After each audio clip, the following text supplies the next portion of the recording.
Hi welcome with David Ariel singer and researcher.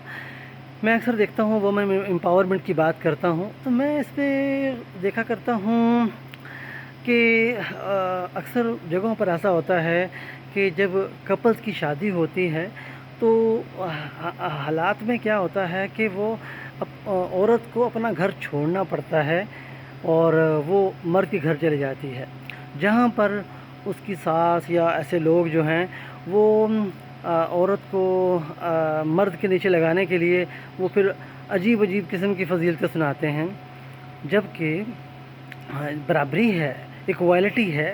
तो इसलिए मैं ये कहूँगा कि कपल्स बनने के बाद, मैरिज होने के बाद, या तो उनको अलग से रिहाइश होनी चाहिए।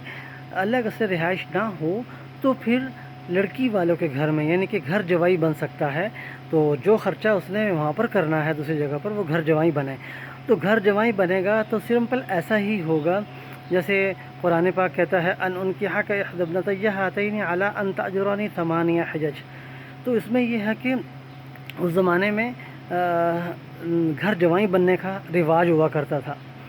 तो इसमें यह है कि घर जवाई बनना, जिसमें कहते हैं कि जी या तो अपने औरत की मामा के घर में रहे, जिसमें है कि वो औरत पर जुल्म नहीं कर सकेगा, औरत पर अपना हुक्म नहीं चला सकेगा, और उसके साथ साथ और उसका सारा का सारा जो बुनियादी रवैया होता है वो बेहतर होता चला जाएगा, कम्युनिकेशन मैच हो जाएगी उनके ख़ानदान के साथ।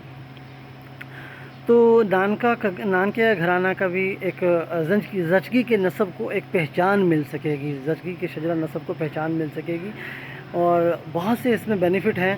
वुमेन एम्पावरमेंट तभी हो सकती है जब जो है मैरिज के बाद या तो अलग आइडेंटिटी में हाउस हो, या फिर अलग से उनका ये अपनी यानी कि घर जवाई बन जाए। Be with us David Ariel singer and researcher, always with you.